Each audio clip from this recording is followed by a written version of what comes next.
S, வீடு, schools, hotels, store room இங்கெல்லாம் partition wall கட்டணும்னாலும் இப்போ பில்டிங் ஓனர்ஸோட first choice Renocon Rapid Wall Panels.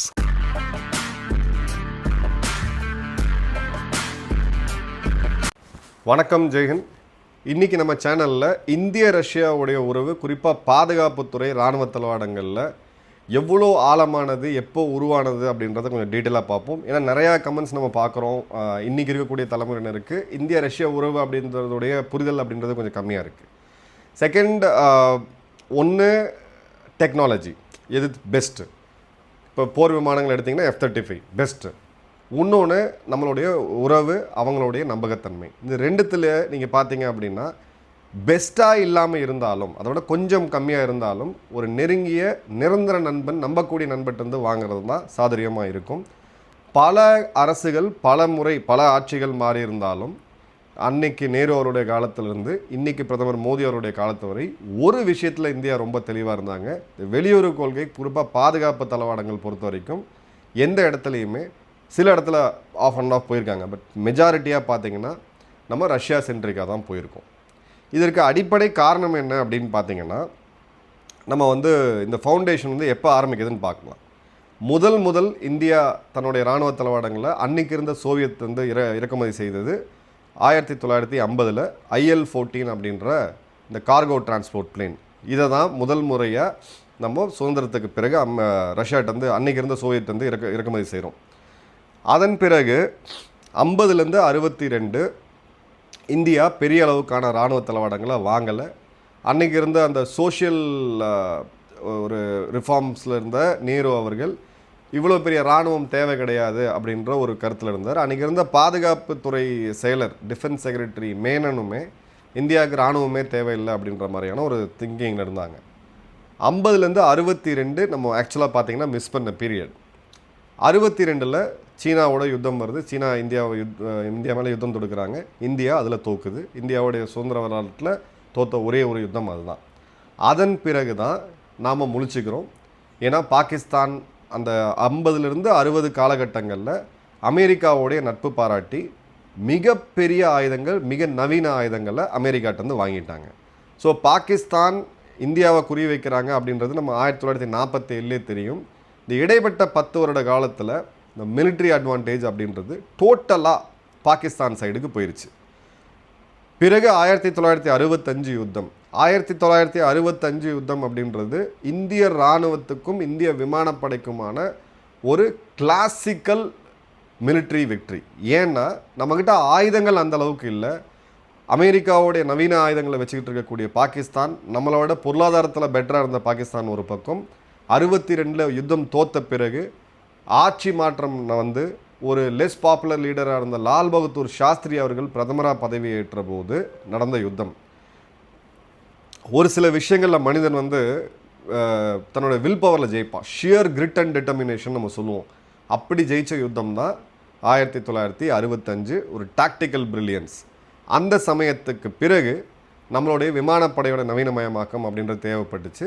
Indira Gandhi இதை நல்லாவே உணர்ந்தாங்க. ஸோ அந்த 1971 இந்த இடைப்பட்ட 6 வருட காலத்தில் ரஷ்யா கிட்ட இந்தியா 3 முக்கியமான விஷயம் வாங்குச்சு. ஒன்று, முதலாக நம்ம ஃபாக்ஸ்ட்ராட் சப்மெரைன்ஸ் வாங்குகிறோம். அதன் பிறகு பார்த்திங்கன்னா மிசைல் போட்ஸ் வாங்குகிறோம்.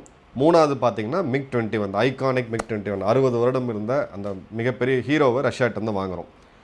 இந்த MiG-21 தான் கம்ப்ளீட்டாக டாமினேட் பண்ணிச்சு 1971. 13 நாட்களில் ஒரு 93,000 பாகிஸ்தான் வீரர்கள் பேண்ட்டை கழட்டி சரண்டதுக்கான மெயின் ரீசன் பார்த்தீங்க அப்படின்னா, ஒன்று MiG-21 நம்மளுடைய விமானப்படையோட ஷியர் பவர், ரெண்டாவது எடுத்தீங்க நம்மளுடைய நேவியோடைய சப்மெரின். ஏன்னா மிகப்பெரிய தாக்குதலை அவங்க கராச்சி துறைமுகத்து மேலாம் பண்ணாங்கன்றதை பார்த்தோம்.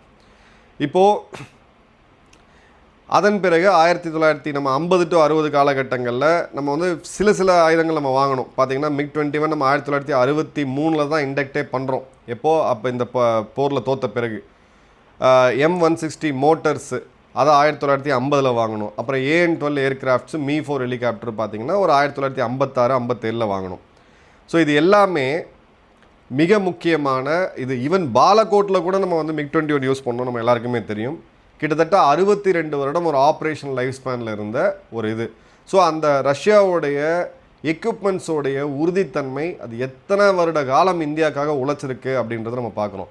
ஸோ ஜென்ரலாக ஒரு கார் வாங்குகிறோம் 10 வருஷம் யூஸ் பண்ணிட்டு தூக்கி போடுவோம், இல்லை வேறு கார் வாங்குறோன்ற மாதிரி இருந்தால் கூட ஒரு காரை 30 வருஷம் 40 வருஷம் யூஸ் பண்ண முடியுமானா முடியாது. ஸோ ரிட்டர்ன் ஆன் இன்வெஸ்ட்மெண்ட் பார்ப்போம். ஸோ ரஷ்யாகிட்டேருந்து இந்தியா வாங்கிக்கிட்டு இருந்த எல்லாமே ரிட்டர்ன் ஆன் இன்வெஸ்ட்மெண்ட்ன்றது கிட்டத்தட்ட அது தேவைக்கு அதிகமாகவே கொடுத்துருக்கு. இப்போ அடுத்தது இந்தியாவுடைய கடற்படை. ஃபஸ்ட்டு பார்த்தீங்கன்னா ஃபாக்ஸ்ட்ராட் கிளாஸ் சப்மரீன் 1967 முதல் முறையாக ஐஎன்எஸ் கல்வாரின்னு சொல்லக்கூடிய அந்த கிளாஸ் சப்மரீன்ஸ் வந்து நம்ம இண்டக்ட் பண்ணுறோம். இப்போ பார்த்தீங்க அப்படின்னா இந்த கிலோ கிளாஸ் சப்மரீன் அப்படின்றது சோவியத்தில் வாங்கினது. 18 சப்மரீன் அந்த காலத்தில் நம்ம வாங்கியிருந்தோம், நீர்மூழ்கி கப்பல்கள். அதில் இன்னமும் 8 இயங்கிக்கிட்டு இருக்கு அப்படின்றத பார்க்குறோம்.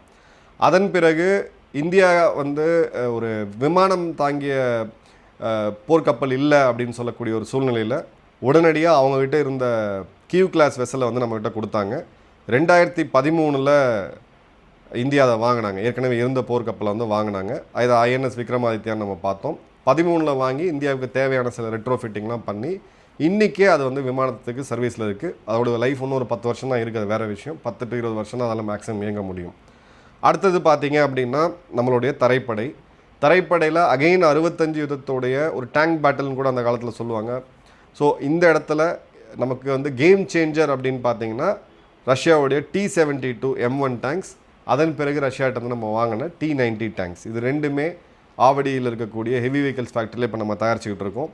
ரெண்டுத்துக்குமே நம்ம வந்து டெக்னாலஜி ட்ரான்ஸ்ஃபரை அப்போவே ரஷ்யா கொடுத்துட்டாங்க. அதன் பிறகு பார்த்தீங்கன்னா நம்ம அன்றாடம் நம்ம வீரர்கள் பயன்படுத்தக்கூடிய எங்களுடைய ஒரு உடலில் ஒரு உறுப்பாக இருக்கக்கூடிய ஒரு விஷயம் என்னென்னு பார்த்தீங்கன்னா AK-47. இந்த AK-47 அப்படின்றது ரஷ்யா நமக்கு கொடுத்தாங்க. அது மண்ணில் போட்டு குப்பையில் போட்டு நீங்கள் எப்போ எடுத்து ஃபயர் பண்ணாலும் ஃபயர் ஆகும். 1000 துப்பாக்கிகள் இன்றைக்கி நம்ம தயாரிக்க முடிஞ்சாலும் AK-47 அப்படின்றதோடைய கிட்ட நெருங்கி வர முடியாது.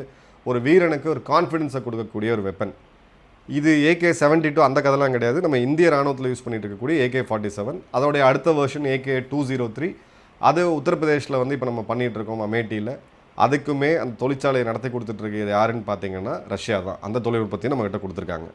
அதன் பிறகு பார்த்தீங்கன்னா நம்மளுடைய பிரம்மோஸ் 1998 DRDOவும் ரஷ்யாவோட NPOவும் சேர்ந்து போட்ட ஒரு அக்ரிமெண்ட் இன்றைக்கி ஒரு கேம் சேஞ்சராக இருக்குது.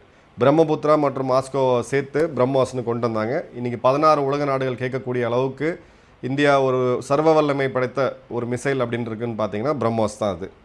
அதன் பிறகு பார்த்தீங்கன்னா 2018 ஒரு மிகப்பெரிய கேம் சேஞ்சர், அதாவது ஒரு கேம் சேஞ்சர் அப்படின்றது நடக்குது. சைனாவோடைய அட்வான்ஸ் வெப்பன் பாகிஸ்தானுக்கு வர ஆரம்பிக்குது. சைனாவோடைய அட்வான்ஸ் மிசைல்ஸ், அட்வான்ஸ்டு போர் விமானங்கள், குறிப்பாக JF-17 ஒரு 4.5ஆம் தலைமுறை விமானம், அது பாகிஸ்தான்லேயே உருவாக ஆரம்பிக்குது. ஜாயிண்ட் வெஞ்சரில் அவங்க ப்ரொடியூஸ் பண்ணுறாங்க. ஸோ இந்த இடத்துல இந்தியாவுக்கு அந்த ஏரியல் சுப்ரீமசி ஒரு த்ரெட் அப்படின்றது அதிகமாக இருக்குது.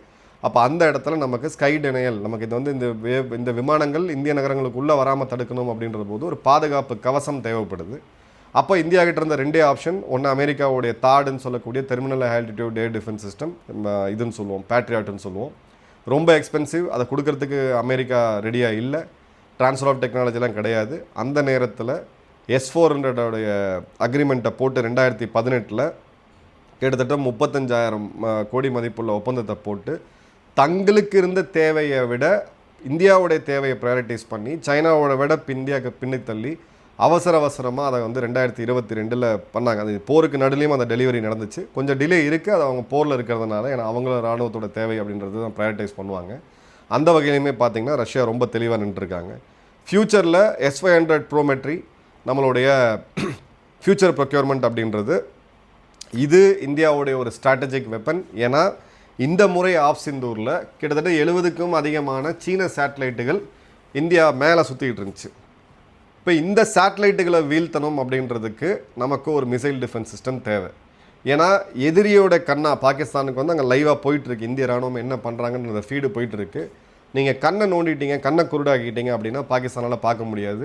பாகிஸ்தானால் பார்க்க முடியல, இல்லை சைனாவால் பார்க்க முடியல, ஒரு யுத்தம் வருது அப்படின்ற போது நமக்கு அது ஒரு பெரிய அட்வான்டேஜாக இருக்கும். இந்த இடத்துல S-500 சைனாவுக்கு இன்னும் அவங்க கொடுக்கல. S-400 தான் அவங்க கொடுத்துருக்காங்க. அதுவும் இந்தியாவுக்கு கொடுத்த வெர்ஷனை விட ஒரு கம்மியாக தான் கொடுத்துருக்காங்க. அடுத்தது பார்த்தீங்க அப்படின்னா நம்மளுடைய Su-57 5th generation fighter jet, இதை பற்றி நம்ம ஏற்கனவே டீட்டெயிலாக பேசியிருக்கிறோம். ஸோ இந்த இடத்துல நம்ம முக்கியமாக கவனிக்க வேண்டியது உலகத்தோடைய 2வது மிகப்பெரிய ஆயுத இறக்குமதியாளர் யாருன்னு பார்த்தீங்கன்னா இந்தியா தான். உலகத்தில் தயாரிக்கக்கூடிய ஆயுதங்களில் கிட்டத்தட்ட 8.3% ஆயுதங்கள் இந்தியா தான் இறக்குமதி செஞ்சிட்ருக்காங்க. இதில் பார்த்தீங்க அப்படின்னா 2024 36% இப்போ நம்ம வந்து ரஷ்யாட்ட தான் இம்போர்ட் பண்ணிக்கிட்டு இருக்கோம். இப்போ 2014 பார்த்தீங்கன்னா 72, அப்புறம் படிப்படியாக குறைஞ்ச 55, இப்போ 36. பட் இதை வந்து நம்ம அலைன் பண்ணியிருக்கோம் அவங்களுக்கு. நாங்கள் உங்களை நம்பி ஒரேடியாக இருக்க முடியாது, எங்கள் நாட்டோடைய பாதுகாப்பு அச்சுறுத்தல்ன்றது அதிகமாக இருக்குது அப்படின்றத நம்ம உணர்ந்து தான் அவங்களுமே வந்து இதை கொண்டு போகிறாங்க. ஸோ ஜாயிண்ட் வெஞ்சர் அப்படின்றது தான் இனி இந்திய ரஷ்யா உறவையோட ஃப்யூச்சரில் இருக்கும்.